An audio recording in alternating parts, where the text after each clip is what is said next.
Have you ever wondered if there's actually a hidden code connecting your deepest held beliefs to the way you spend your money? Well, welcome to this explainer. Today, we're exploring a truly fascinating piece of research that argues our everyday financial habits and the grand, ancient structures of global religions are secretly ruled by the exact same hidden pattern. It's like a giant puzzle. So let's dive into this and uncover the fractal code of religion and economics. To really wrap our heads around this hidden code, we first have to look at the relationship between economy and ethics. The source material presents a brilliant analogy here. Economy and ethics are like Janus, the two-faced Roman god. They look in totally opposite directions, yet they exist on the exact same head. They're inverse but completely complementary forces. When you look at the economy, ethics is literally the shadow it casts. When a religion expresses itself practically in the real world, it almost always does so through an economic and ethical framework. Here's the roadmap for our explainer today. We'll start with the economy and ethics link, then move on to mapping economic thought, explore religion and economic views, reveal the fractal connection, and finally wrap up with redeeming modern capitalism. All right, Section 1, the economy and ethics link. Moving right along to Section 2, mapping economic thought. Okay, let's build out a mental map to organize some pretty heavy philosophical ideas. Imagine a basic quadrant. Going up and down the vertical axes, we scale from the community at the bottom all the way to the individual at the top. And going side to side on the horizontal axis, we span from justice on the left to efficiency on the right. Believe it or not, every major modern economic and ethical philosophy can actually be plotted right here on these two intersecting lines. So let's break down the four corners.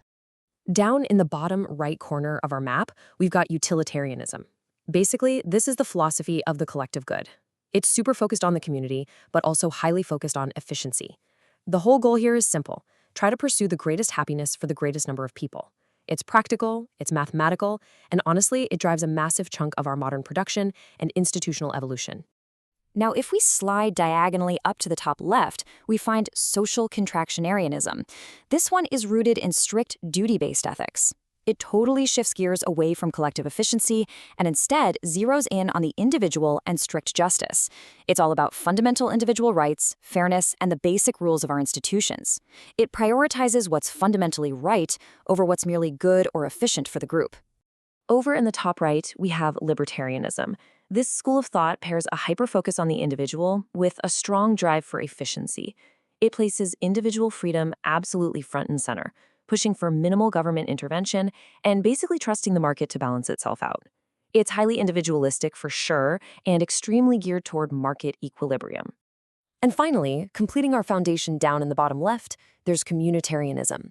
This approach pairs the community with justice, but instead of just strict legal justice, it emphasizes virtue, tradition, and practicality within a shared social fabric. Think of it as a drive to be excellent together, prioritizing the community's shared values over raw, individualized efficiency. Section 3. Religion and economic views. Okay, here comes the real plot twist. What if we lay global religions directly on top of that economic map we just built? To pull this off, the research takes these massive, ancient religious traditions and boils them down into core logical formulas. Like Confucianism is X is X. It's super practical and literal. A ruler is a ruler. Taoism, on the other hand, embraces paradox. Its logic is X is negative X, finding ultimate strength in its opposite, kind of like water yielding to solid rock. Then there's Buddhism, neither X nor negative X. This taps into the concept of emptiness, where the lines between self and other just totally dissolve. And finally, Western religion operates on the logic that X is everything, basically an all-encompassing worldview united under one God.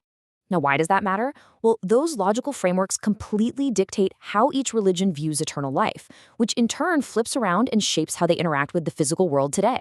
Confucianism is laser-focused on the present world and the community, seeing legacy through family ties and human relations. Taoism also focuses on the present world, but it's zeroed in on the individual, seeking bodily immortality and natural harmony.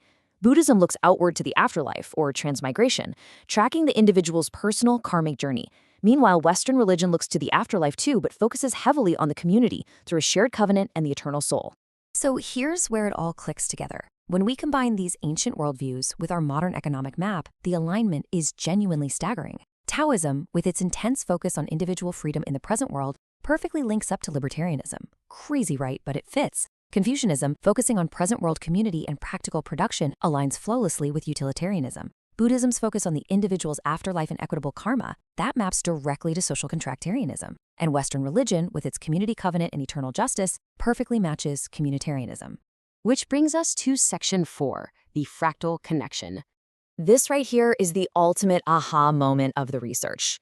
What we've uncovered is essentially a fractal structure. A fractal, a pattern that just keeps repeating itself at every single scale, from the micro to the macro. The source reveals that macroscopic world religions and microscopic modern economic ethics are perfectly self-similar. They share the exact same axes of individual versus community and present world efficiency versus afterlife justice. It's mind-blowing.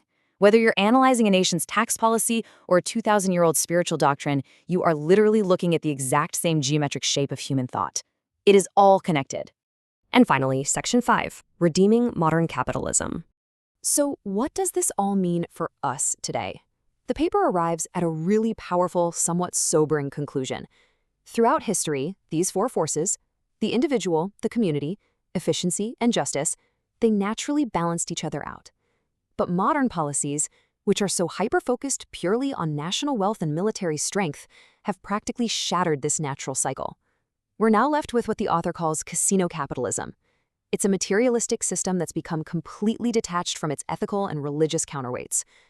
Basically, we've broken the fractal, and we really need to fix it.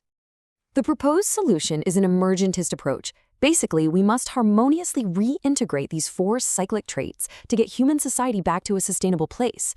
Think about it. A healthy economy actually requires the individual liberty and saving mindset found in Taoism. It needs the practical, community-driven production of Confucianism. It desperately needs the equitable, justice-oriented distribution found in Buddhism. And it requires the overarching community circulation and gift-giving ethos of Western religion. If even one of these gears is missing, the whole wheel just stops turning. Which leaves us with this final, pretty provocative thought. This cyclicity of economic ethics and religion, it isn't just some neat academic trick. It's a literal blueprint for practical wisdom. Take a look at your own financial habits. Are you only producing without distributing? Are you saving without circulating? How can you actually apply these ancient balanced fractal cycles in your own life to push back against casino capitalism and create a more sustainable world? Well, thank you so much for joining me for this explainer. Keep questioning, keep learning, and I'll see you next time.